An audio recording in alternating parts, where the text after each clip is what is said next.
దేశం ఎట్లా ఉండాలో ఆలోచిస్తున్నది న్యాయస్థానం. దేశ పరిపాలన ఎట్లా ఉండాలో డిసైడ్ చేస్తుంది సుప్రీంకోర్టు.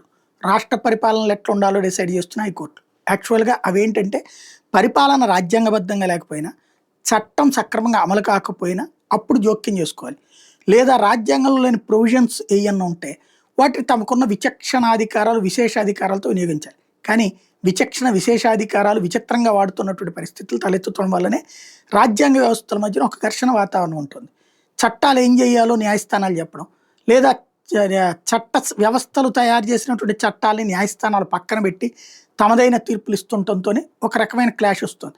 అయితే రాజకీయ నాయకుల మీద ఉన్న విరక్తి లేదా ప్రభుత్వాల మీద ఉన్న అసహ్యం న్యాయ వ్యవస్థ పట్ల దైవత్వాన్ని ఆపాదించుకున్నటువంటి సిచ్యుయేషన్.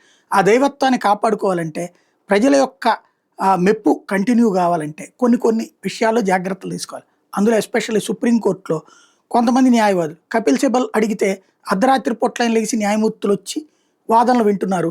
ఉరిశిక్ష పడ్డోడి కోసం 4 సార్లు కూర్చొని రాత్రి తెల్లవారులు వాదనలు కూడా వింటున్నటువంటి పరిస్థితి. అభిషేక్ మను సింగ్, కపిల్ సిబల్ ఇట్లాంటి కొంతమంది సీనియర్ లాయర్లు, సుప్రీంకోర్టు లాయర్లు వాళ్ళు గనక ముందుకు వచ్చారంటే వాళ్ళు గనక మెన్షన్ అనగానే మెన్షన్ చేస్తున్నారు. మిగతా వాళ్ళు ఇచ్చితే అక్కడ రిజిస్ట్రీ తీసుకొచ్చి ఎదురు పెట్టట్లేదు. రోజుల తరబడి, నెలల తరబడి కేసులు ఆగిపోతున్నటువంటి పరిస్థితి. దీనికి పరిష్కారం ఏంటో ఆలోచించాల్సినటువంటి అవసరం ఉంది.